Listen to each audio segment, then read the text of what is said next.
Hi all welcome to food for all. இன்றைக்கி நம்ம சேனலில் ரொம்பவே சிம்பிளான கொத்தமல்லி துவையல் தான் எப்படி பண்ணுறதுன்னு பார்க்க போகிறோம். வாங்க பார்க்கலாம். ஃபஸ்ட்டு அதுக்கு ஒரு கடாயில் கொஞ்சமாக நல்லெண்ணெய் விட்டுட்டு எண்ணெய் நல்லா சூடானதும் ஒரு 2 டேபிள் ஸ்பூன் போல் உளுத்தம்பருப்பு, 2 டேபிள் ஸ்பூன் போல் கடலைப்பருப்பு சேர்த்து நல்லா பொன்னிறமாக வறுத்துக்கலாம். இது கூடவே ஒரு 10 பல் பூண்டு, ஒரு கைப்பிடி அளவு சின்ன வெங்காயம் 2யும் சேர்த்து நல்லா வதக்கிக்கலாம்.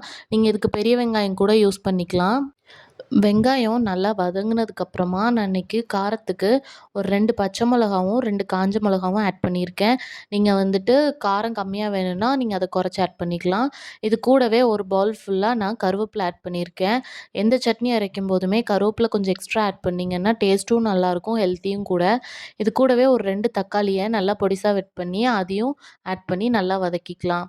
இப்போ சட்னிக்கு தேவையான அளவு உப்பெல்லாம் சேர்த்துட்டு ஒரு துண்டு போல் புளி சேர்த்துக்கலாம். என்னோடய புளி வந்து அவ்வளோவா புளிப்பு இல்லை, அதனால நான் ஒரு 3 துண்டு போல் சேர்த்துருக்கேன்.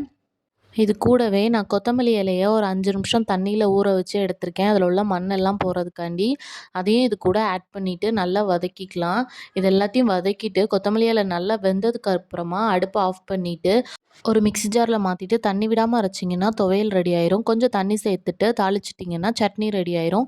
இருக்குன்னு செஞ்சு பார்த்துட்டு மறக்காமல் கமெண்ட்ஸில் சொல்லுங்கள். நம்ம சேனலை மறக்காமல் சப்ஸ்கிரைப் பண்ணிக்கோங்க. பாய்.